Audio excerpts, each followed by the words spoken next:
So first drink, first Dave Matthews Band show that I missed. That you missed. Yeah. And was there any or just the drinking? How did you meet the Jamaican crew? Just from like going to Connecticut and like having different dealers and needing the connects. And I always was good at connections. It's still part of my job now, connecting people. And I'm great at it. I'm a connector. You are. How much were you selling? We were going through, I think, a few ounces a week. I was also selling like a whole ounce to a frat. I was selling a lot of my ADHD medication. An ounce of... Yeah, I was doing a lot of... Well, I was arrested once, but it had nothing to do with selling. So it was actually really crazy.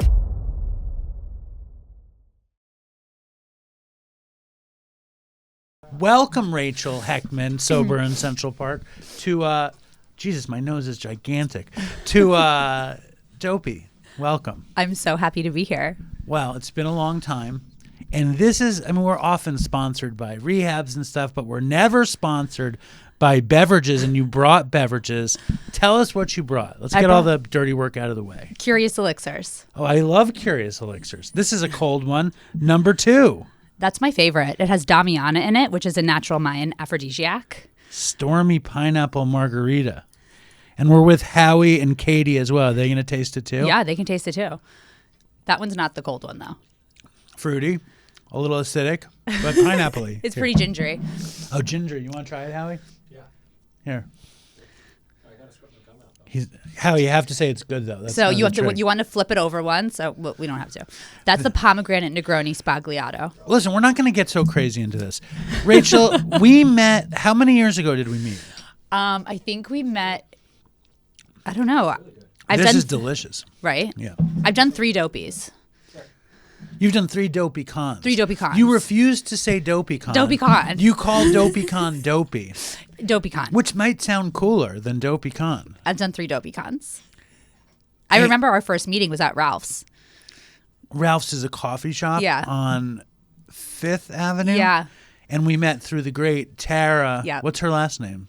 I don't remember. That's horrible. You know her last name. I can't think of her last name. Tara Roberts, maybe? Oh, my God. I love Tara, and I did her wrong. So if Tara... What did you hear? You told me the whole story, Dave. If Tara is listening, I want to make another amend to Tara of Sober Buddy. I love you, and I'm a jerk, and I'm sorry. Tara introduced us,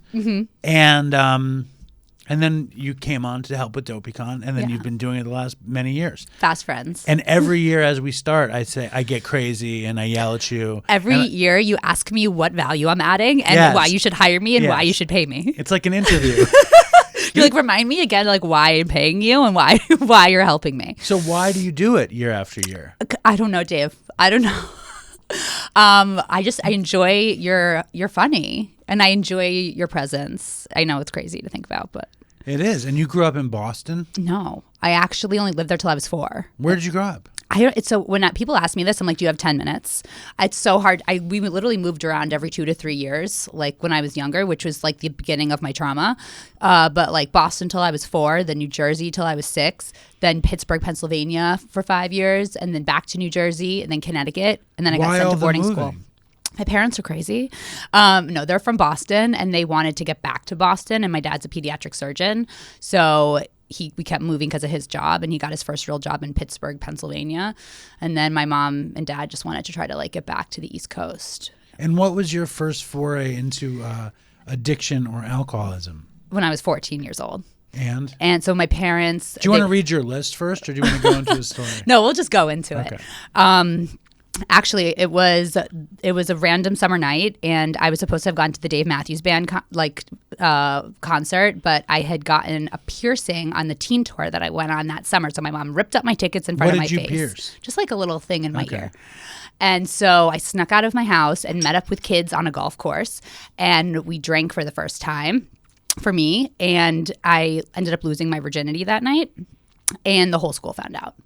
How did they find out, and how drunk did you get? I don't even think I was that drunk. I remember we were like chugging like gin from a big handle that my friend had stolen from her dad's like liquor cabinet. And they found out because there was a guy who liked me, and this was his friend. And he found out, and he spread it around the whole school. And my mom ended up getting a call from another parent, and it was so everyone found out that I had lost my virginity. So it didn't even really count. So first drink, first sex, first Dave Matthews Band show That I missed. that you missed. Yeah. And was there any drugs or just the drinking? No, that was just the drinking, but it pushed me into the whole school, like knowing who I was and people talking about me and rumors going around and me kind of feeling like, oh, everyone thinks I'm this like fast kid. And like then I kind of like leaned into the stereotype after that. Because it's like, oh, they're saying my name, so I must be cool. And if I do this, Or it's like I already had a reputation. So it was like I was like, okay, I already have this reputation. I don't have anything to lose, whatever. And I was friends with the older kids. how old were you? I was 14. Yeah. So what do you remember about that experience? Not like the details of the drinking or the sex, but what do you remember about the experience of getting a reputation and embracing it or not? I just remember drinking and feeling the anxiety and things melt away that I had always had and being like, oh, this kind of feels good. But the reputation felt awful. My anxiety was so bad. I would hear whispers in the hallway and things people were talking about me. Like it was super traumatic, that whole experience. So why do you think you didn't like become a bookworm at that point or a big nerd or like an actor? There was no way I was becoming a bookworm. Like I had undiagnosed ADHD then, and I also was rebellious. I was always like trying to break the rules, right? And so that was right around the time when my parents decided to get divorced, which I was very happy about. I wanted my parents to get divorced. So I think I tried Coke right after that. I would think I was like also 14 the first time I did my first line of Coke. Maybe I was 15. And after that, oh my God, it was just downhill. Like I was stealing money from my siblings, from my mom. I was doing everything I could to get fucked up. Where did the Coke come from the first time? Well, I was living in a wealthy Connecticut suburb town. Which one? West Hartford. New Bethlehem? No, West Hartford, Connecticut. Okay. It was easier to get Coke than to get alcohol. And were all the kids were they smoking it at all or just sniffing it? We would put it on the ends of our cigarettes. Did they have a name for it? Oh, I don't remember. But I remember like putting it in the parliament, in the little hard part of the parliament, and like Putting it in the hard part of the parliament? Yeah, and then we could like do a little bump from it. So we'd dip it on both ends. So you'd take a little sniff out of the recessed filter and you'd smoke it out of the other side. I never heard of that. Yeah. That's interesting. Oh, wow. A first for Dopey. And did you fall in love with cocaine at that point? Yeah. I loved cocaine. And I loved cocaine for a really long time. And it got crazier and crazier. Like, we're talking like, I was dealing it at one point. Hold on. At first, though, you felt as though your reputation... It's like an identity, but you didn't like the identity, and yet you leaned into it. I didn't really feel like I had a choice, I don't think. I want to hear about that. I mean, it was so long ago, but I think I was just friends. I wanted to be friends with the popular kids too. And I was friends with them and they were all doing Coke and drinking a lot and not going to school. And I thought it was cool. And I moved around so much that I was a new kid in 8th grade and this was 9th grade. So I didn't have friendships that spanned for 10 years. Like I was still trying to always make new friends. And I thought that like, okay, drinking and smoking cigarettes and doing cocaine and smoking weed, all those things would make me friends.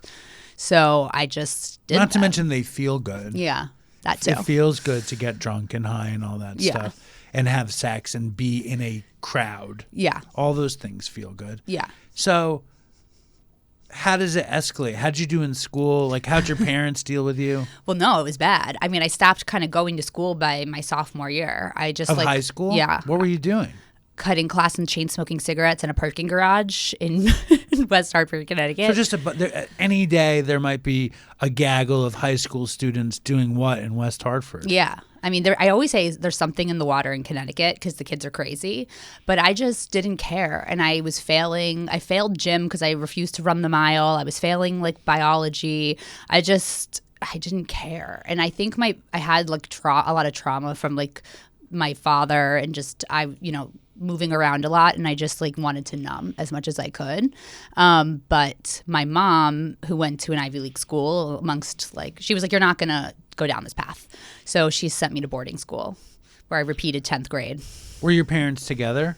Not then. So when did your parents break up? In 9th grade, right when I lost my virginity and when everything started going crazy, that's when my parents broke up. So would you say the divorce was very, very instrumental in your whole life? I was very happy about the divorce. Why were they bad because to each other? No, my dad was just he was a big disciplinarian, and he yelled at me a lot, and we did not get along, and we still don't really get along. But yeah, I wanted them to break up. And you have brothers and sisters? Yeah, I have a younger brother and a younger sister. So you're the oldest. Yeah. Your parents break up around the same time that you first try alcohol, coke, smoking, the whole thing. Mm-hmm. So like you're getting out of traumatic, toxic kind of family situation into a like imbibed, high, drunk situation. So it's almost like self-medicating in a way. Yeah, and my mom, she felt bad, I think, about the divorce and everything that had happened. So she kind of like let us do whatever we wanted. She was kind of like the cool mom, and we would have like on Tuesday nights, I'd invite my friends over to watch Lost, and we would chug Papa vodka in my basement, and I would like be throwing up in the bathroom. And I was like 15. And that was like your mom's way of like giving you freedom. Yeah. Instead of a family. Yeah. Well, she just like was like, I'm not going downstairs. And where was right? Well, she was like, Rachel's had it bad enough. Exactly. Let me give her something to make her feel good. Yeah. It's crazy the echoes of divorce. Mm-hmm. You know, Alec Baldwin said that a uncollaborative divorce is like child abuse. Did you feel like was the divorce like instrumental in your addiction? Yeah. But it would have been worse if they stayed together. I don't know. Like, how did they get along? they are fine now, but like back then, I mean, my dad was just, he's a surgeon that is always right. So And your mom? My mom, she's so sweet and she's so supportive and she's just wants everyone to get along. But yeah. Where did he wind up going? They got divorced. He got his own apartment somewhere. I didn't see him for a few years. I didn't want anything to do with him. My brother and sister still saw him. But yeah, he ended up getting married again and then divorced again when I was in high school. High school was a very weird time. And where did your mom send you to? The Berkshire School. In the Berkshires? Yeah, they're actually coming out with an alumni. They're featuring me in the alumni magazine next week. I can't even believe it. They emailed me and said they want to feature me. I was like, oh. What town was that school in? In Sheffield, Massachusetts. Yeah, Sheffield, Massachusetts. Mm-hmm. A lot of recovery out there now. Yeah, there was nothing to do up there. But, when I first got there, I was kind of pissed to be there, but also I had another fresh start with no reputation and I could start over again. But I was addicted to cigarettes to the point where my friends and I would spend the whole day trying to run into the woods to chain smoke cigarettes. So tell us everything about being a budding alcoholic drug addict in the wilds of wealthy Sheffield boarding school. Sounds like a good movie. I mean, it was crazy. So the first few months I was there, I was put in all regular classes. I was still not doing well in school because I just couldn't concentrate. And I just thought that there was something wrong with me. And then one day a teacher asked me if I had taken my meds that day. And I was like, I'm not on meds. And the teacher was like, oh my God. Because my school wasn't the best academically. It was medium. And everyone there was wealthy and ADHD. And so I got diagnosed with ADHD and they put me on meds and everything changed. So crazy when the teacher just assumes everyone in their class is on meds. Yeah. And if they're acting up, then they obviously haven't taken their meds. Well, they would watch you swallow the pills. You had to go to health services. They would give you the pills. You would swallow them. They would check your mouth to make sure you actually swallowed it. It was, and if you got caught with any pills in your room, you would get kicked out of school. And the pills were Adderall? Yeah. And were you oh my God, how did Adderall hate you as a I kid? remember taking it and being able to focus and do my homework and actually liking school and being I'm not broken.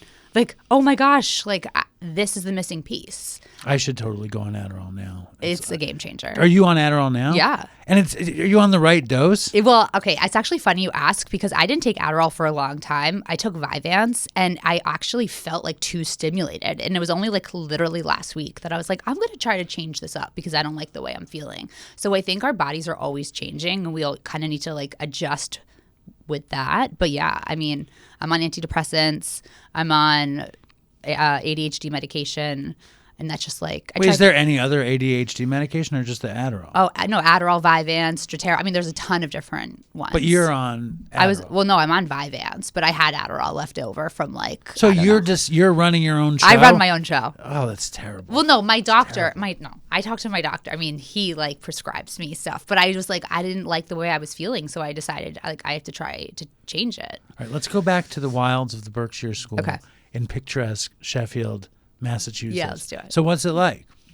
It was exactly what you would picture like a boarding school to be like. I don't know. We had to wear blazers and I could these see you in a outfits blazer. and like button-down collared shirts. It's like the Facts of Life. Yeah, I mean, but so my sophomore. Do you know what the Facts of Life is? It's an old comedy show. It's an old sitcom with girls in boarding school and they wore blazers. I do. So Paris Hilton's little brother was at my boarding school. What was his name? Barron Hilton. Wow. He was also new sophomore year. Do you think rich people name their kids Barron because it's like their royalty? I They're think like his a grandfather Baron? was named Barron. What about Trump's Barron? Yeah, I don't know about that one. There's an NBA player named Baron Davis too. Anyway, keep going. Well, Barron Hilton we became friends because he was a cigarette smoker. Can I say this is delicious though? Right. Pomegranate Negroni. I can't read Spagliato. it. It's delicious. It is. All right, back to ninth grade. Yeah, 10th grade, round 2. So yeah, he would like take Paris Hilton's Coke and bring it back to school. How'd you know it was Paris Hilton's Coke? He told us. He was like, I took it from her drawer. And this is 2006, the height of Paris and Nicole. And so I was like, whoa, where what am I doing? And we would come to New York City for one night because we had school on Saturdays. And we would go out with him and he would like get us into clubs here in the city. And I just thought it was normal. Like at first there was extreme wealth that I had never seen before. And I was like, oh my gosh, I don't feel like, I don't know, a normal person. And then I just kind of got used to it. And kids there owned islands and I don't know, just had more money than they knew what to do with. It was a weird time. What was the status of doing Paris Hilton Coke like? Well, we had to be super careful. So, like, I didn't really do that at school. Like, that, I didn't want to get kicked out of school. I knew this was my last chance. If you got caught drinking or doing anything with zero tolerance school, you were kicked out. So, hold on. How did you wind up in last chance territory? I didn't hear any consequences building up to this. Well, with my mom, at least. Like, I had Because almost... she knew what you were up to. Yeah, and I had almost failed out of public school. Like, where do you go after that if you get kicked out of boarding school? Like, you're kind of like, that's the last stop, at least for me. So I was like, I'm going to do everything I can to not get kicked out of this school. And then when I got on the ADHD meds and I was doing well in school, I was like, oh, wait, I'm getting A's. And people are actually like telling me I'm doing a good job. I want to keep this up. And then, you know, I was in all AP classes and just, you know, I was like the number one student in the school. Number one in the school? What about weed? I would smoke weed on the weekends, but I was so scared of getting kicked out. So you were all about it. You do Paris Hilton Coke on the weekends. Yeah. And other than that, you would just take as prescribed, kick butt. Well, I would drink when I would leave. I would try to leave school every weekend, and I would drink, and I would get drunk, and but we wouldn't do it at school because I had 40 friends that were kicked out the first year I was there. I'm sure it's easy to get kicked out of the school. My brother got kicked out of the school. What for? For smoking weed in his room. Yeah. And where would you go on the weekends and where would you stay? So my ex-boyfriend at the time would come and pick me up, and I'd go either to his, he was at UConn then, so I'd go stay with him, or I'd go back to Connecticut, and we could only go for one night because we had school on Saturdays. So we had 24 hours, or we'd come here to the city. So we had 24 hours to just get fucked up and then go back to school. And you did all right. It wasn't like alcoholism and drug addiction were destroying you. Not then. I mean, it was definitely, if I had stayed at public school and I hadn't gotten diagnosed with ADHD, I don't think I would have graduated. But being in that environment definitely saved me for a long time. But it just prolonged the inevitable, which was college, which was a shit show. Where'd you go to college? I went to Dartmouth College. In New Hampshire? Yeah.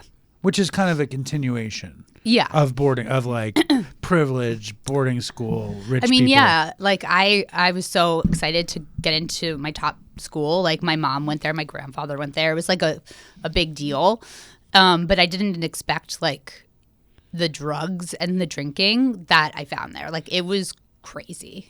I always loved the idea of Dartmouth. Like I liked the way the logo looked. Yeah. It was like that green and white. Yeah. It looked like a place where like I would never belong, but I would like to belong there. You could have belonged there. You could find any pocket of kind of friend group there, but there was nothing to do except hang in frat basements and get fucked up. So tell us all about Dartmouth. Well, so at Dartmouth, the access. Should we to try a things- different flavor? Yeah, I think so. Do you want to try the blood orange spritz? Sure. Here, Thank you. I'm gonna have some of the rosy rosé. Okay. Howie, do you want to taste the Pomegranate. It's really good. I'm actually wearing a Curious Elixirs hat. I noticed that. Yeah. It says I'm all about the branding. it says "Stay Curious," and for those who aren't watching the video, she's also wearing a salmon hoodie. It's very bright. It's cold outside, and I need to be like very bright. By the way, are you impressed with my? I didn't give you the tour of my parents' apartment. I mean, I'm impressed with this entire studio. This is my room where I grew up. I figured. How did you know? Well, I went to the bathroom earlier, and I was like, "That's definitely Dave's bedroom." This is pretty good. It's got a little bite. The blood orange. The blood orange. It has American ginseng in it, so it gives you a little boost of energy. See, I prefer Chinese ginseng usually, but the American is all right. You are funny, Dave. So we were talking about it on the way here. Thank you. Where? So tell us about Dartmouth. What town?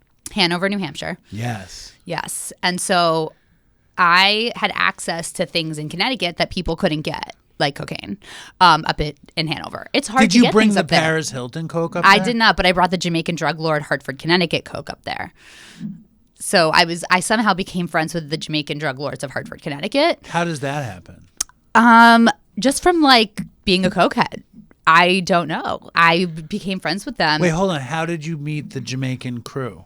from like going to Connecticut and doing coke and like needing to having different dealers and needing the connects. And I always was good at connections. It's still part of my job now, connecting people. And I'm great at it. I'm a connector. You are. But even back when I was using, I was a connector. So I somehow became friends with these like huge like drug dealers in Hartford.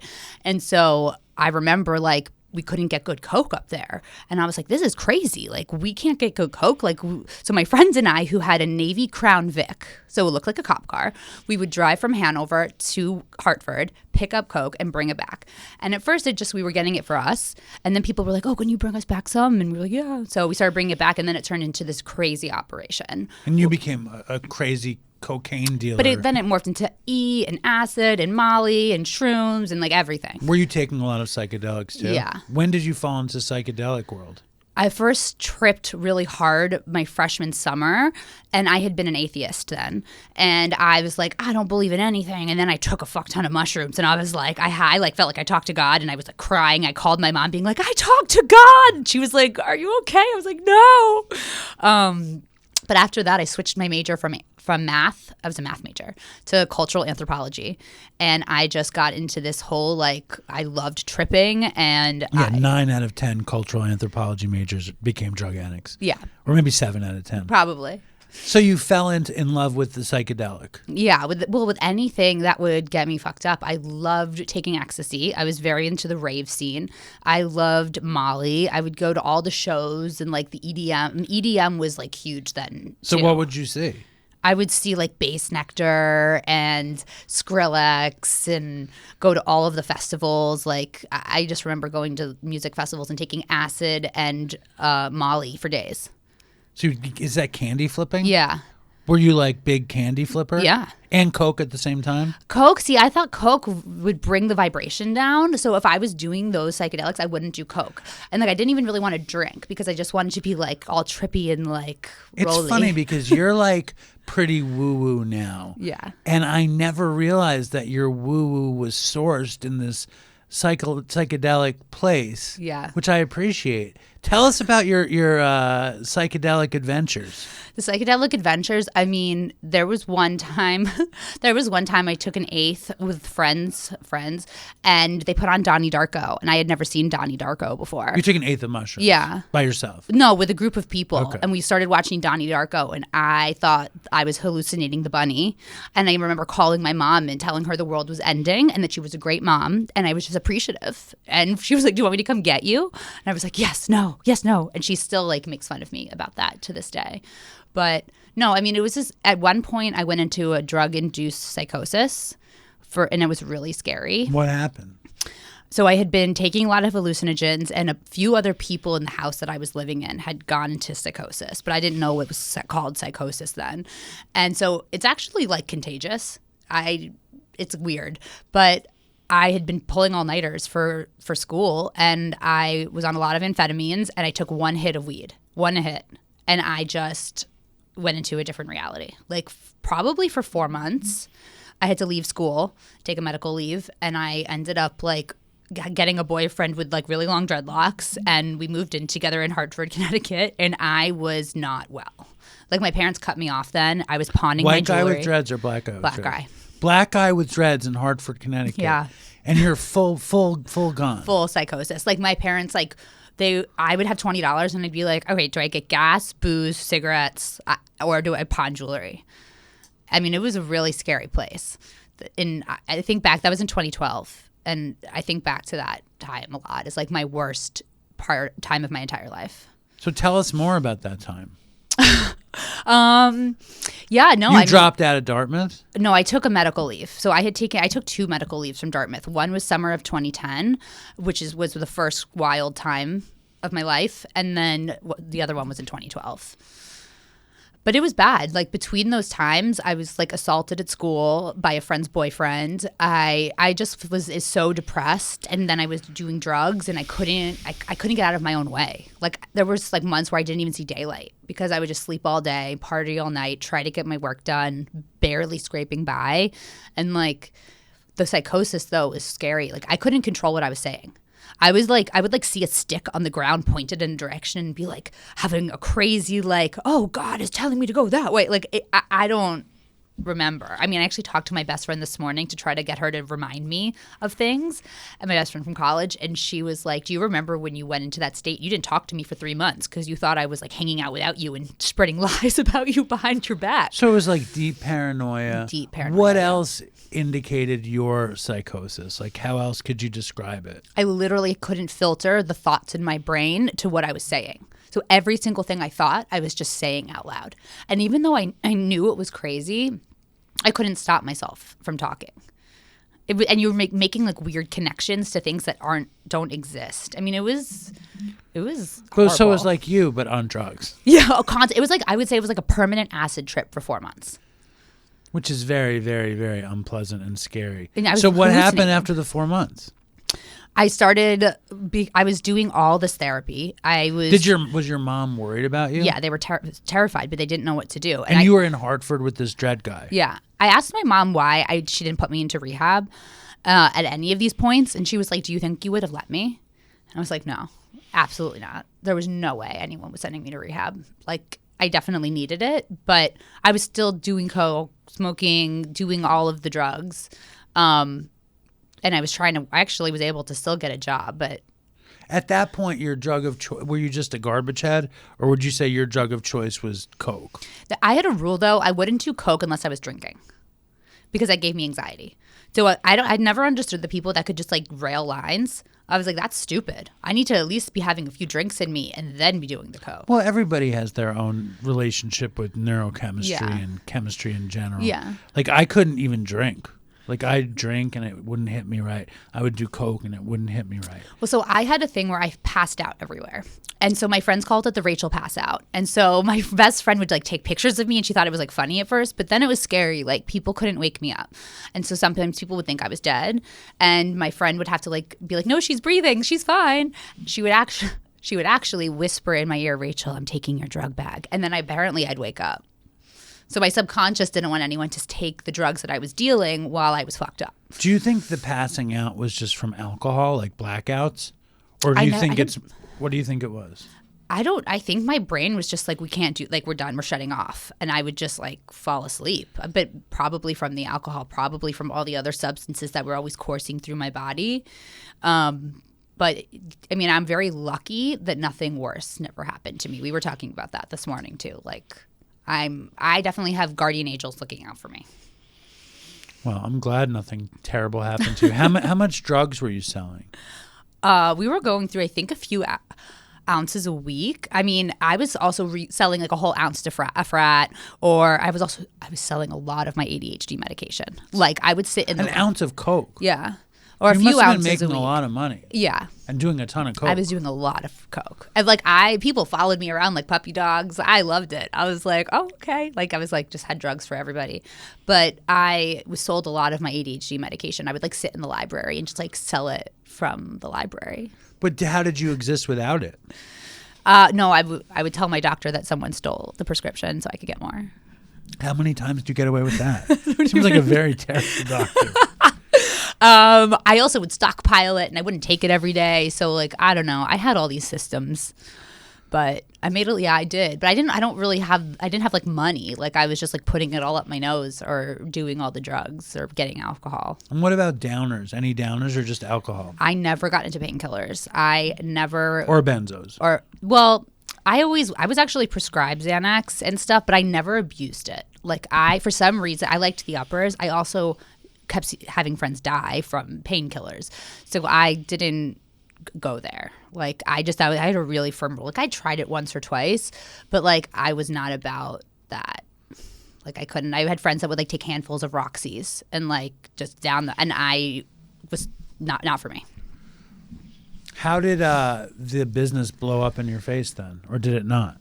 The drug dealing, it never did. So why aren't you dealing drugs to this day? Well, I mean, I stopped. I mean, at one point, at a certain point, like I got nervous about things, but I also like eventually wasn't in college anymore. I did end up graduating.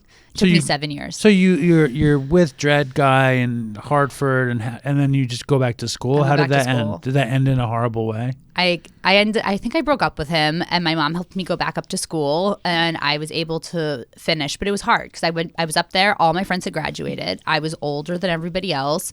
I mean, my poor little sister, she was at Dartmouth, and I was there her entire 4 years. She was there, and she's 4 years younger than me. I shouldn't have been there at all.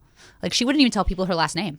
She didn't want people to know we were related. Well, I don't blame her for that. I know. So what was your plan? Why did you want to finish so badly? Why did you want to finish there? And what did you want to do? Well, I felt like I had gone through so much. Like, how could I not get the degree? Like, that would be crazy. And it was so important to my family. And I knew that later on in life, like, I would need a college degree. So I didn't give up. And that whole experience was traumatizing of trying to even get my degree. But I didn't give up. And I got it. But then I didn't have a job for the whole first year after I graduated. I was like living in South Williamsburg, doing all the drugs, going out. I mean, so depressed, could barely get out of bed. But like somehow, I don't know. I still was making money. I was like subletted out the other rooms in the apartment that I was living in because I had moved in with friends. They moved out. And then I was like charging way more rent, obviously, for the other rooms. So like I was always a hustler. You've always had a great entrepreneurial spirit. Yeah. And look, I have my own business now. It's crazy. It's not crazy. It makes sense because we do what makes us feel good. Yeah. You know, drugs made you feel good, but hustling made you feel good. Going out made you feel good. And these were like things you didn't want to abandon. Yeah. So you moved to Brooklyn. What'd you do for work? For the first year, nothing. And then were you still selling drugs? I sold my ADHD meds for a long time to people that wanted them. Like it was always just like a little cash on the side. How did you walk away from selling drugs though? I don't know. There was no arrest? No. It was just like school's over. I was arrested once, but it had nothing to do with selling drugs. It was actually really crazy. I was on acid. And it was July 4th, and I was in Rhode Island. And it was the whole circumstance of getting arrested. It was stupid. My friend's boyfriend's friend had called the police and like whatever. I had my purse stolen, and I was making a scene in the street, and so they arrested me. And I was in a little white dress and heels and like tripping balls. And I remember sitting in the little jail cell screaming at the top of my lungs, like, this isn't like Orange is the New Black. Like I was saying the craziest shit. What did they lock you up for? My bail was $50. Why though? Probably disorderly conduct or something. I don't, but I didn't have my purse, and I remember like screaming so loud, and I was like, I'm gonna have a panic attack. So the officers went to the house I was staying at, got my Xanax, and fed it to me through the bars to shut me up. That seems like a good choice. I was like, I got what I want. So you had enough sense to know that you weren't meant to be a drug dealer. Yeah. And so you were like, fuck it, I'm gonna go to Brooklyn, get a job, sell a little didn't- ADHD meds on the side, but you kept drinking and Yeah. doing coke? I didn't want to be a drug dealer. It kind of just happened because it was like there was Convenience. an opportunity. You had drugs and I people had wanted access, them. yeah, and people wanted them. But yeah, that's exactly what happened. I went to Brooklyn and I was like, let me try to be a real person, but I couldn't get out of my own way. Like, especially with the coke, and even with the going to the raves and still taking acid and Molly, and I did all of that through all my 20s. And the drinking though was always like drinking. Like, it was just always like, you're allowed to drink. Everyone drinks. Especially like when you're a budding like up and comer in New York City who likes alcohol. Yeah. And likes going out. Yeah. So what happens then? So I ended up meeting this guy who was from Italy, and I had lost my job, that first job, and I was between jobs, and we met. And I don't know, I became so codependent. I mean, I was already kind of codependent at the time, and I was like, we have to be together. Like, so he was going back to Italy, and I was like, I'm going to come with you. So I went with him, but we went to Ibiza first. And we were on our way to an Avicii concert, which actually was Avicii's last concert. Now, looking back, and we were trying to get drugs, and he was going really fast on the scooter that we had, the moped, and we got into an accident. I ended up flying across the road. All of the skin on my leg was gone, and I was really hurt. And so I stayed in Italy for 3 weeks, and his parents took care of me. And I remember just looking at him being like, we need to get married. And he was like, you're crazy. I was like, I know. So I came back to the U.S., and I figured out how to get a K-1 visa. So he decided, because you said that he should marry you. Yeah, I was like, we're getting married, and he was like, okay. So I got him. We got him a K-1 visa. Why did you want to get married so bad? I don't know, Dave. I made really stupid, impulsive decisions back then, but I also didn't tell anybody in my family or my friends. I kind of kept it a secret. So do you think you did it because you figured if you were married, that's a success? I guess so. Or did you feel like if you had a husband, you'd be taken care of? I didn't even want a husband. I just wanted to be with him. I don't know why. I just he made me feel safe, and I just thought that's what I was supposed to do. I was not in my right mind. So we had a secret marriage at City Hall. And we had 90 days to get married when he got here. We got married on the 87th day. Mm-hmm. I never heard you say my ex-husband or my anything. Yeah. I've never heard you mention him in all of the conversations. I told you were going to be surprised. Okay. So you marry some dude at City Hall, this Italian. Does he speak English? Yeah. Is he like, let's get a pizza tonight? His name is Giuseppe. His name is Giuseppe? Yes. Giuseppe. We've been a friend for years. Was it like that? No. Did he talk? Did he have a broken accent? No, he spoke really good English, actually. Okay. But did you make homemade pasta every night for him? I don't cook. What was his favorite choice of pasta? Did he like gnocchi? He did like gnocchi. He liked spaghetti. He liked all of the, I would go, he was from Capri. So I would go to Capri with him every summer, and we'd stay in his parents' house. His parents didn't speak English. He wasn't Jewish either. No. So no, hold on. But a funny story about that, his parents came to visit us once, and he said he was going to handle their accommodations, and he got them a hotel in Brooklyn, and it was in the Hasidic neighborhood where everything was in Hebrew. And these people don't even speak English. But he figured, I'm making the Jew comfortable. I don't know what he was thinking. It was really bad. So you and Giuseppe are living your weird life. Yeah. Having pizza, going out, doing your thing. Well, yeah. But he was against coke and all those drugs. So I actually kind of stopped doing drugs because of him. So he didn't want me doing coke, and he didn't want me, getting fucked up like that. So I would either do it behind his back, or it made me calm down. I think subconsciously I knew I would calm down with the partying. So why didn't you stay with Giuseppe and have children and stuff? No, we were not right for each other. So what happened? So it quickly became apparent we weren't right for each other. And I think I was like, oh shit, I got myself into a situation I don't know how to get myself out of anymore. Well, how did you know you weren't right for each other? We would fight a lot. And he was like, he is an Italian Leo, okay? He was very strong-willed, and he was annoying. So where does he live now? He got a 10-year green card, so he's probably here in the city somewhere. So it just did he beat you with his shoe or anything? No. It was okay? It was it just ended badly. We just didn't get along.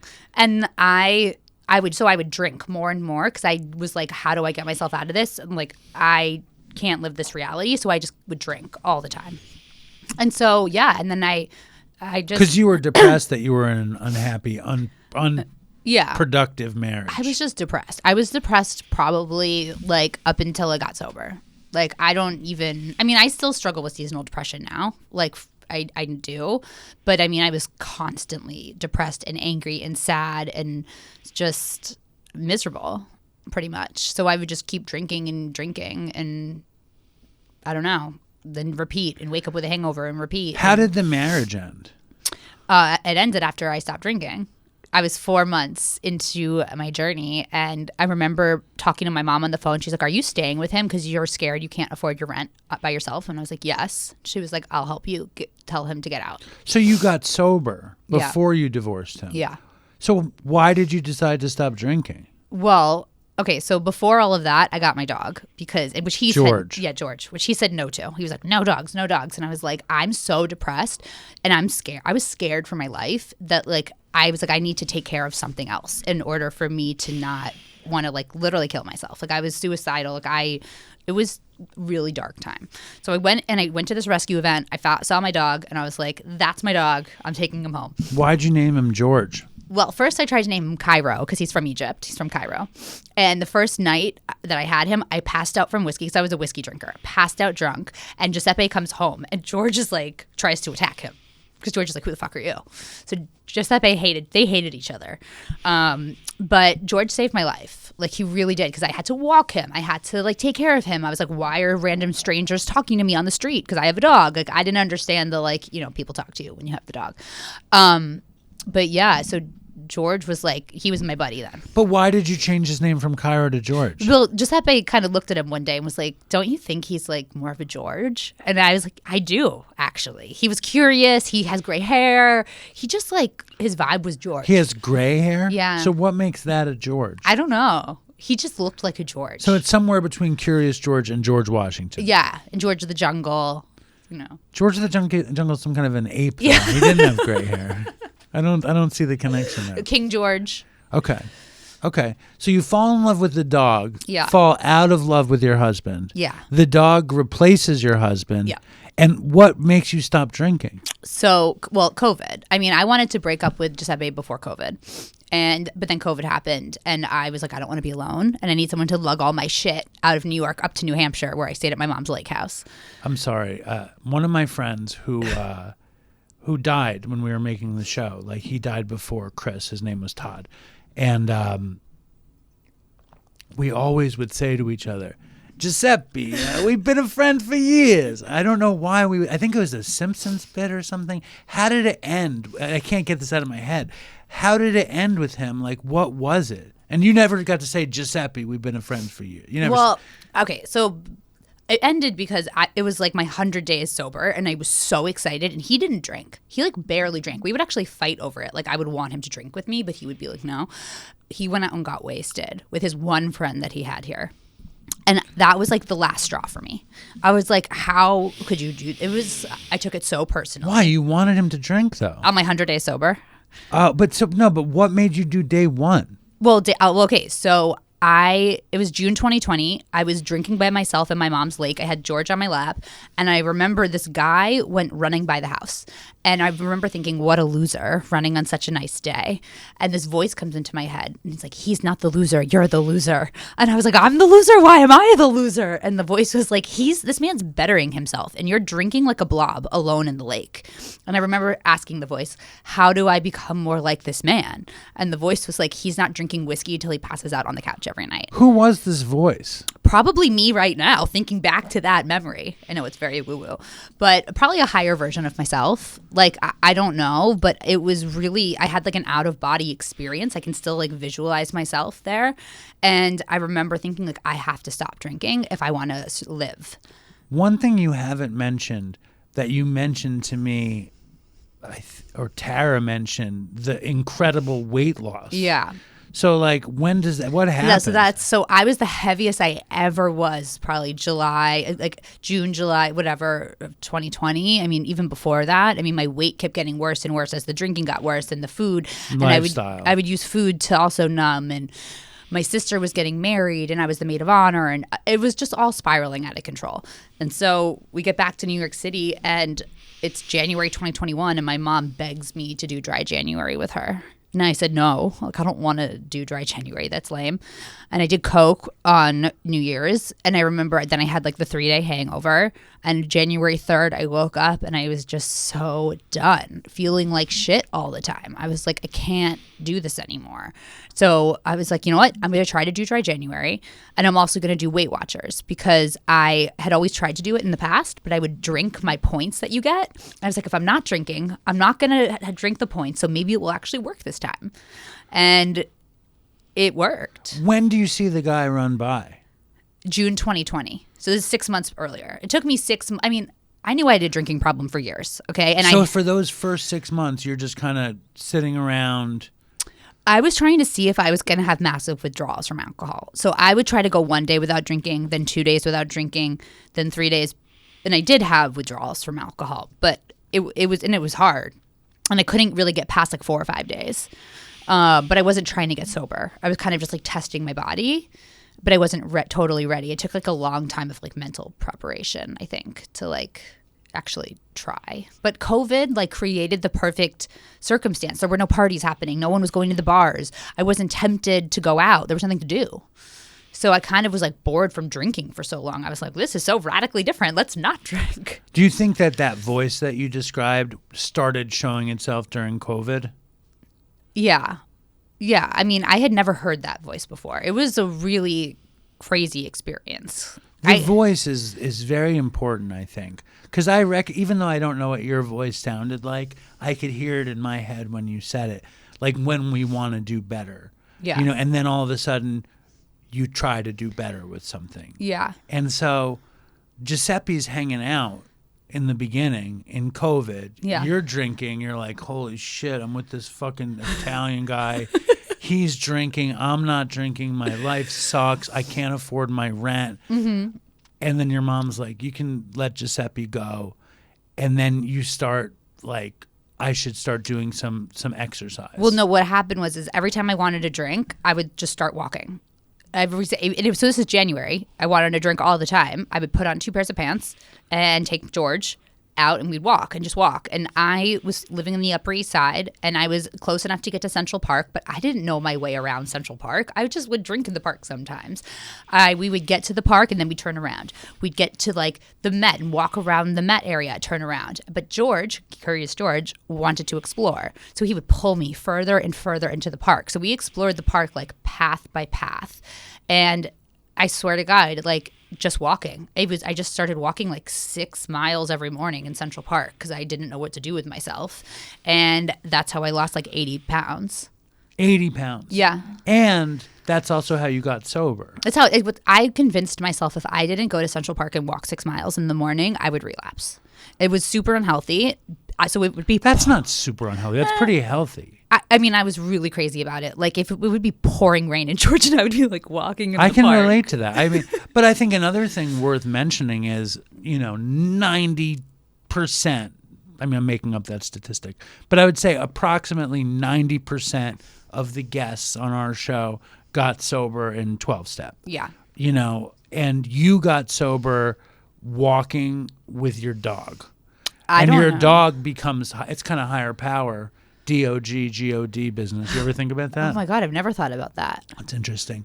And the regimented nature of the walking, it's like everything you did was the same as a program without like community and organized dogma and stuff. Yeah. And it's like, I think it's important for people who are super resistant to 12-step. Were you super resistant to 12-step at that point? Yeah, so I had been 12-stepped. I didn't know it was called. I didn't know that's what it was called. But at one point when I was living in Brooklyn, a friend who was in the program told me she wanted me to come support her while she shared at a meeting. And I said, okay. So I came and supported her at her meeting on Christopher Street. And later only... Was that the crazy LGBTQ trans hardcore meeting? Yeah. And I cried the second I got out of there. And I was hysterically crying. And I was like, I relate to everyone in the room. She's like, that's normal. And then I went and got wasted and was like, I can't go back to a 12-step meeting. I don't know. It scarred me for some reason for a while. But you don't love 12-step meetings to this day. I don't go to them. You're back in? No, but I like them. I enjoyed it. Last summer, I think it was last summer or 2 summers ago when I was going to a bunch of meetings, I loved them. Like I just honestly was the time commitment.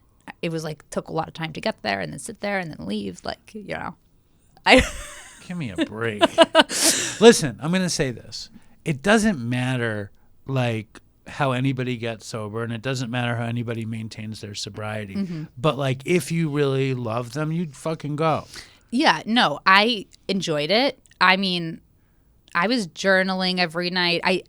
I look back and I do think I did a lot of things that they probably would have had me do anyways, but missing the community aspect was a huge part for me. I mean, that's why I made my Instagram account. But I think that's even almost more interesting and really helpful for people out there that are resistant. Yeah. That there is not one way to do it. 100%. You were like, I don't want to do it that way, and you were determined not to fuck it up. Yeah. And you found a way to do it the way you wanted to and not fuck it up. Yeah. And for people who are listening, the way Rachel did is she took her dog, broke up with her Italian husband. Did you get divorced? Yeah. Proper divorce? Yeah. And she walked 6 miles every day. And then when does Sober in Central Park happen?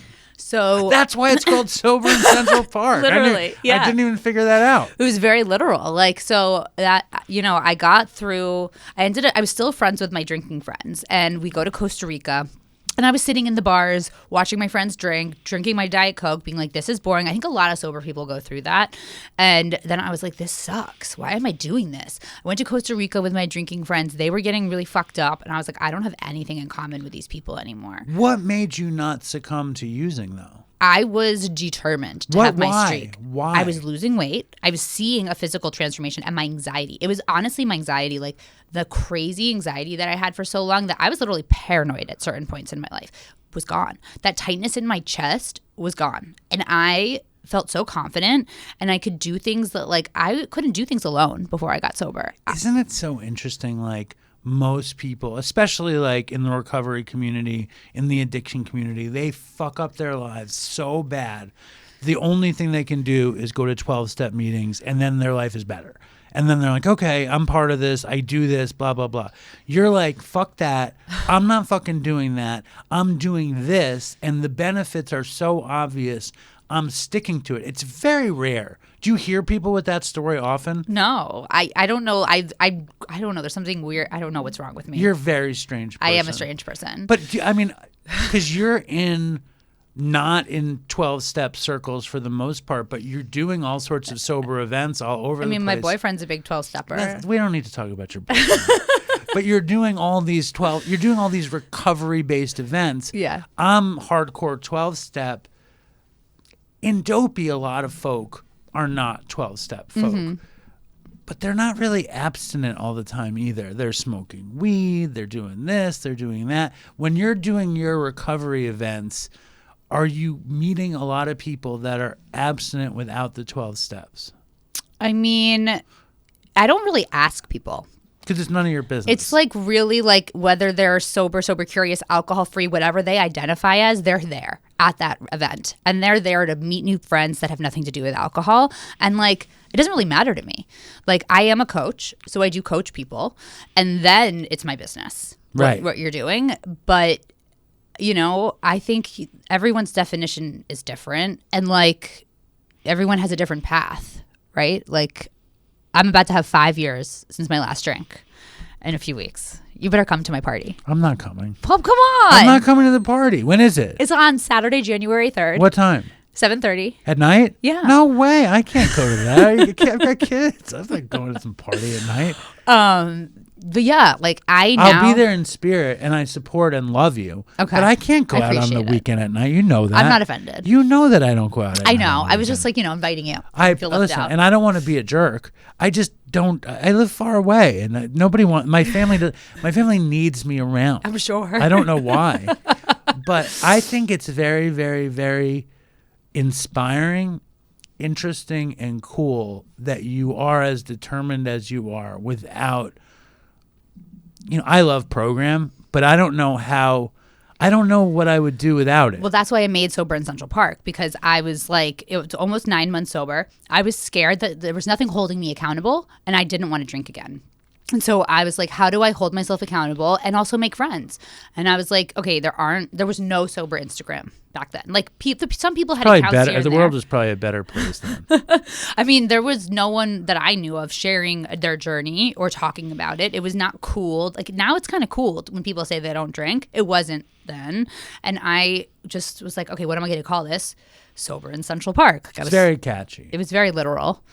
And I was like, maybe I'll just post pictures of my dog in Central Park. I didn't even know if I was just going to show my face. And then the third post, I posted a transformation picture of like myself, like a few years earlier and how I was then. Because I was proud of like, I lost a lot of weight. I felt just good. And then I started sharing every day. And I remember someone DM'd me being like, hey, I live in Seattle. Do you want to be friends? I'm trying to form a group of people where we can all have, be in a group chat and have free events for people to make friends. And she reached out to me and I was like, yeah, I want to be your friend. So she was my friend. And then I had all these girls that I was chatting with and I was able to message them whenever I needed support. And it really got me through the rest of that year. And it really showed me the importance of having community and people to talk to about your journey. And then people started messaging me and asking me to help them get sober. I was like, me? I don't know how to help you get sober. Like it was crazy. So I got certified to be a recovery coach. And what about sober events? So I was doing events before I got sober, and then just like in my job. And I went to a sober event in summer of 2022. It was a Sands Bar event, Chris Marshall. And I remember going there and making so many friends, like friends that I'm still friends with today. And I was thinking, why do I have to wait for someone from Texas to come here and put on an event to make sober friends? I was like, there's a hole in the market here. So I was like, I'm going to jump in and I'm going to try to do events. It's hard though. It's hard to get people to come to sober events. It's hard to like find venues. Where are you going to go? To the bars? To the park? Like to the stupid church on my dad's street without toilets. Oh my God. Yeah. So I don't know. I did events here and there, but sharing my journey was always like something I just felt passion in. And then the non-alcoholic beverages like blew up. And I just happened to be in the right place at the right time. That's how that happened. And people started sending me packages and started asking me to like do stuff for their non-alcoholic beverage companies. And I don't know, it was crazy. It became my new thing. Well, it's cool. I mean, you're basically providing something, a venue, a culture for people after the meeting, you know, like something else. And also I think that what you do, like forget social media and all that, but the way you actually stay sober by design, like I'm going to walk, I'm going to be with my dog, I'm going to interact with people in this way. It's very exciting because it shows that like there's a billion different ways to do it. True. And then what with Coke though and drugs? Yeah. When did you walk away from Coke and drugs? I did Coke on New Year's of 2020 to 2021. And then that was the last time I did Coke. Drugs before that, but like they had kind of faded away.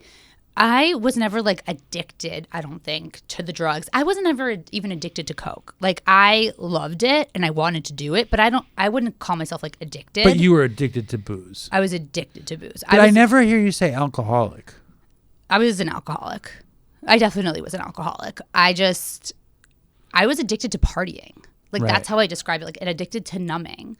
And so like, but booze is so socially acceptable that like it was hard to not have a drink those first few months or the first year even, right? So like, drugs are a little bit easier, I guess, for me to like not be around. Like you're not going to like a drug bar, right?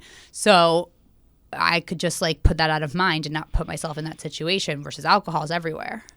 I think it's also just very cool and great the way people used in different ways and got sober in different ways, and that there's all this kind of hope available, because it's like, it's not like it might be cool. I mean, I don't think it's cool. You think it's cool to say you're sober on Instagram, which is, I mean, I'm making fun of you, but it's so messy to be an alcoholic or a drug addict. It's so bad.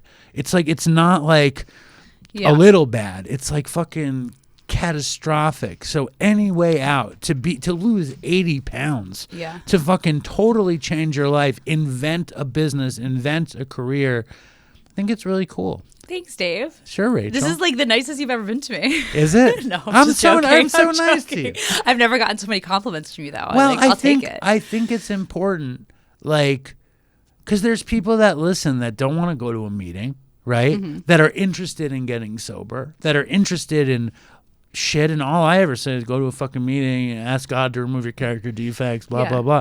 So I think it's cool that there's something else. I mean, and now I'm a coach, so if you're out there and you're thinking that, you can come ask me, and I could be your coach. So wait, we're selling so fucking curious elixirs you and set me up there, Dave. and your coaching You services. set me up there. So how do if somebody wants Coach Rachel to coach them? Yeah. How do they get a hold of you? I mean, I'll say I've helped. I don't know. Have over I complimented 40 you too people. much? No, I love it. it I'm might feeling be so too. good. It might be too much compliments. I've helped probably over 40 people get sober, just one-on-one coaching, and people that like couldn't string more than 3 days sober together, and like ranging from ages of 26 to 66. I mean, it's been amazing, and I'm just grateful that I get to be on that journey with people. And sometimes it's people who live in like these random states in the Midwest who don't want to go to AA meetings because everybody knows everybody in their town. Like there's so many different reasons, or they don't identify as an alcoholic, but they have a drinking problem. So I mean, I just am acting as I'm basically like a sponsor to somebody, but we're not going through the big book. I wouldn't say that. Don't say that. That sounds. That's bad. You don't say that because they can get a sponsor for free. I'll sponsor you for nothing. Right. But there's I mean, also not you. There's also a part of that that's like the accountability piece that People. The bottom line is that some people want to pay. They feel like compelled to pay. They feel like they will get better results if they pay. And listen, I think I encourage all my clients to go to meetings, all of them. I make actually like it's an assignment. Like you have to go to a meeting. Like I don't want myself to be the only thing they have in sobriety. I don't think I've had therapists that were terrible. I've had sponsors that are terrible. Like I think you get help where you can get it, and if it works and if it fits, like by all means. And I'm not everybody's cup of tea. Like No, I'm of looking, course, yes, certainly. I'm looking for someone that is like what I used to be like, because then I understand them. A lot of my clients are like undiagnosed ADHD women that always felt like there was something wrong with them. And I'm like, did you ever get tested for ADHD? And that's a big part of my story, right? And it's so many women are now getting diagnosed later in life because for so long, people only diagnosed little boys with ADHD. They kind of overlooked women in general. And you're like a sober hub for a lot of people. Like we did that crazy fashion show at Big Vision, and you're integral to DopeyCon. Thanks, Dave. Wouldn't you? I mean, like I think like you have a cool thing going on. Yeah, I love DopeyCon. And I'm glad you made it to our. What'd you think of my dad's apartment? I love it. Very I love your dad. I love your parents. Old Jew. Yeah. Well, no, just my that lady isn't my mother. Oh. That's my dad's girlfriend, Ginny. Okay, got it. And what did you were very nervous about this. Is there anything on your nervous. list that you didn't reveal? Oh, yeah. What? The first thing, whippets. Oh, I love whippets. Oh, my God. I wrote, the first thing on my list was Whippet Queen. So my friend made me make this list. One time my friend got a whipment, as we would call them up at Dartmouth. Whipment, like instead of shipment, a whipment. Nice. And he got arrested for intent to inhale. That was really How does that work? I don't know. You know, nitrous is like legal now. Yeah. I mean, you could buy it then, too, at the sex shops and stuff. And But now they'll sell you a tank. Oh, wow. I know. Wow. Maybe, yes. There was another time I had a crazy story of like falling asleep on an Amtrak train, and because I had taken a Xanax and drank a bunch of wine like on the Amtrak train, and I woke up to the paramedics trying to get me off the train, and I had like 200 pills on me and like a ton of acid, and I remember like trying to cause a scene, and they were like, if you don't shut up, we're gonna search you. And I don't know how I got myself out of these situations, but I somehow like wriggled out of that situation and still got the drugs up to Hanover. Mom, don't listen to this. Is your mom going to listen to this? I told her not to. Very good. Yeah. Anything else on the list that we missed? Let's see. Well, I crashed 2 cars. One was on the bridge, the Triborough Bridge. I had drank a little bit. I didn't get a DUI though. I really thank you, spirit guides. Like, I don't know. Oh, stop. I swear. Secret wedding, drug lords, car accidents, drug psychosis, intention. I think I got them all. All right, very good. What were you nervous about? I don't know. We've known each other for years. Well, you kept telling me I wasn't hard enough to come on Dopey. I don't think I think you said, did you say told that. yourself No, you that. told me that. No way. Yes, That you did. doesn't sound That's like why I was nervous. I was like, I had to get my craziest stories for Dave. No, I think we tried to schedule it, and then things got in the way. And then, like, we don't talk for 6 months at a time. Not anymore. That was like after year 1. Now I check in with you. And I think you missed me. Of course I do.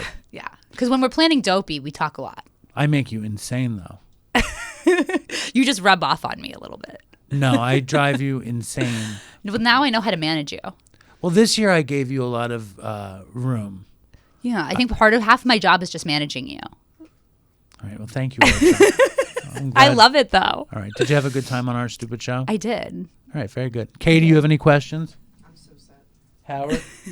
No. All right, anything else for Curious? I mean, Curious is amazing. They're adaptogenic, non-alcoholic beverages that they're not supposed to be like alcohol. Like, it's a totally different option, and they're good for you. Every ingredient's like good for the body. There's no preservatives, no added anything, and like each of these different ones have different adaptogens that like make you feel something. What is an adaptogen?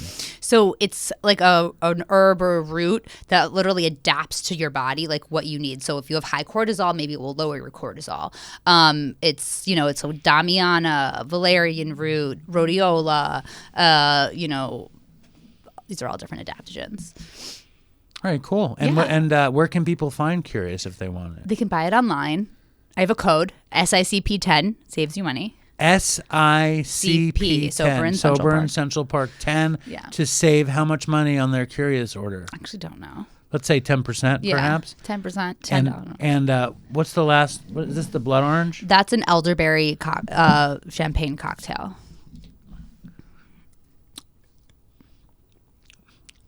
I like the pomegranate the best, but this is good too. Yeah, I this think is it's the great. rosy rosé. So check out Curious. Mm-hmm. Check out Sober in Central Park. Get a coach. Follow her on Instagram. And thank you, Rachel. Thanks for having me. It's my pleasure.